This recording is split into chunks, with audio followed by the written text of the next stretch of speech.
नमस्कार बच्चों, स्वागत है आपके अपने यूट्यूब चैनल यूपी गणित में। और मैं संजीव कुमार। मैं इस वीडियो में आप लोगों को बताने वाला हूं क्लास 10 प्रश्नावली 3.1 का चौथे का दूसरा सवाल।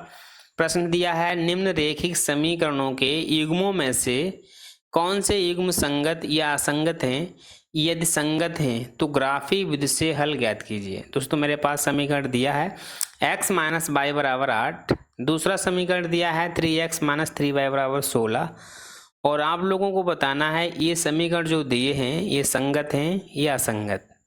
यदि संगत हो तो उससे ग्राफ की विधि से मुझे हल ज्ञात करना है। दोस्तों अगर आप क्लास 10th में आ चुके हैं लेकिन मैथ में बिल्कुल जीरो हैं तो आप लोगों को इस चैनल को सब्सक्राइब कर लेना, क्योंकि इस चैनल पर आपकी समस्या का समाधान होने वाला है। मैथ की सारी वीडियो इसी चैनल पर आपको मिलने वाली हैं। तो यार इस वीडियो को भी पूरा वॉच करो, और साथ में इस चैनल पर जितने सारे वीडियो आपको पड़े हुए हैं वो भी आपको वॉच करना है। आपकी सारी समस्याओं का समाधान हो जाएगा। सबसे पहले क्या करते हैं, ये मेरे पास जो समीकरण दिया है x माइनस वाई बराबर 8, ये समीकरण मेरा दिया है पहला। लेकिन संगत या असंगत को बताने के लिए सबसे पहले जो बराबर से बाद में लिखा होता है इसे हम राइट, देखिए ये हमारा LHS होता है पहले, और बाद वाला होता है RHS। ठीक है, बराबर से पहले हमारा LHS होता है लेफ्ट हैंड साइड, बराबर के बाद वाला होता है राइट हैंड साइड। हमें संगत या असंगत बताने के लिए राइट वाली सारी संख्याओं को मुझे लेफ्ट में लाना पड़ता है, और लेफ्ट में लाएंगे तो संख्या का चिन्ह बदल जाता है। तो हम 8 को जैसे इधर लाते हैं तो x माइनस वाई तो पहले से ही दिया था, 8 इधर लाएंगे तो माइनस हो जाएगा, और राइट में क्या हो जाएगा, अब कुछ भी नहीं बचेगा। तो बच्चों क्या हो गया, 0 बच गया। अब इसे हम समीकरण नंबर फर्स्ट बना लेंगे। अब ये समीकरण फर्स्ट मेरा बन गया है, इसकी मुझे तुलना कर देना है, कंपेरिजन करना है, और a1 b1 c1 के मान आसानी से निकाल सकते हैं। तो हम क्या करेंगे, समीकरण फर्स्ट की तुलना कर देंगे। किससे करेंगे, हमारा एक समीकरण होता है a1x plus b1y plus c1 बराबर 0 से। हम क्या कर देंगे, ये समीकरण जो फर्स्ट दिया है इस समीकरण फर्स्ट की तुलना a1x plus b1y plus c1 बराबर 0 से कर देंगे। आपको पता है a1 का मान कहाँ से निकालेंगे। देखिए समीकरण 1 में मुझे देखना है x के आगे गुणे में क्या दिया है बच्चों, x के आगे गुणे में क्या दिया है, कुछ भी नहीं दिया है। तो यार 1 होता है, जो x के गुणे में होता है वो a1 का मान होता है। x के गुणे में क्या है, a1 का मान, जबकि x के आगे गुणे में कुछ नहीं दिया है।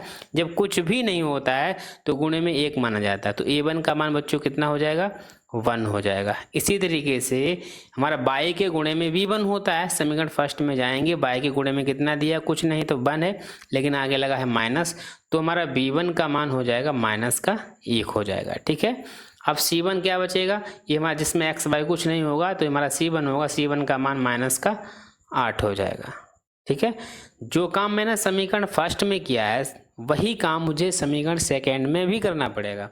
ये मेरे पास जो समीकरण दिया है 3x माइनस 3y बराबर 16 ये दिया है, तो मुझे क्या करना है, 16 को बराबर से पहले लाना है। तो बराबर से इसको पहले लाएंगे तो ये हमारा माइनस में हो जाएगा, 3x माइनस 3y माइनस 16 बराबर 0।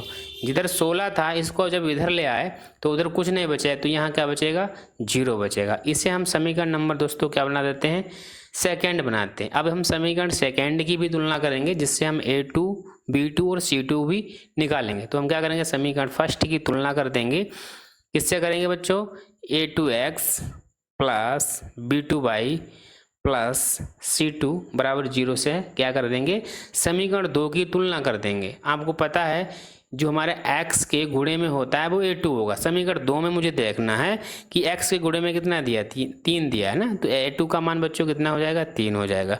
y के गुणे में जो होता है वो b2 का मान होगा। समीकरण 2 में मुझे देखना है y के गुणे में कितना दिया है, माइनस का 3, तो b2 का मान बच्चों माइनस का 3 हो जाएगा, और c2 का मान बच्चों कितना होगा, माइनस का 16 हो जाए। a1 b1 c1 a2 b2 और c2 सारे मान मैंने निकाल दिए। निकालने के बाद मुझे ये बताना है कि ये जो समीकरण दिए हैं ये हमारे संगत हैं या असंगत। इसको बताने के लिए तो सबसे पहले मुझे क्या करना पड़ता है, a1 बटे a2 b1 बटे b2 और c1 बटे c2 का मान मुझे निकालना पड़ता है। तो हम क्या करेंगे, a1 बटे a2 का मान निकालेंगे, लिखना है मुझे, लिखेंगे a1 बटे a2। अब क्या करना है, a1 बटे a2 निकालने के लिए a1 का मान क्या है, 1, और a2 का मान बच्चों कितना दिया है, 3। अब हमारा a1 बटे a2 का मान कितना आ गया, 1/3 आ गया। अब इसी तरीके से b1/b2 के भी मान निकाल देंगे। b1 का मान -1 और b2 का मान बच्चों कितना आया -3। ये माइनस से माइनस हमारा कट जाएगा तो बच्चों कितना बचेगा 1/3। तो b1 और बटे b2 का मान भी हमारा 1/3 है। जो मान a1/a2 का आया है वही मान हमारा b1/b2 का आया, मतलब ये दोनों मान सेम आए। अब इसके बाद मुझे क्या निकालना है c1/c2। c1 का मान बच्चों कितना है -8 है और c2 का मान कितना दिया है -10 दिया। माइनस से माइनस हमारा कट जाएगा तो c1/c2 का मान बच्चों कितना आ जाएगा 8/10 आ जाएगा। लेकिन जो a1 और a1/a2 b1/b2 से बिल्कुल डिफरेंस है। a1/a2 का मान 1/3 आया, b1/b2 का मान 1/3 आया, जबकि c1/c2 का मान 8/10 आया। ये हमारा सभी से डिफरेंस है। अब क्या करना है, इसमें एक शर्त लगती है जिसमें 2 मान बराबर हैं, तीसरा मान बराबर नहीं है, तो मुझे लिखना पड़ेगा।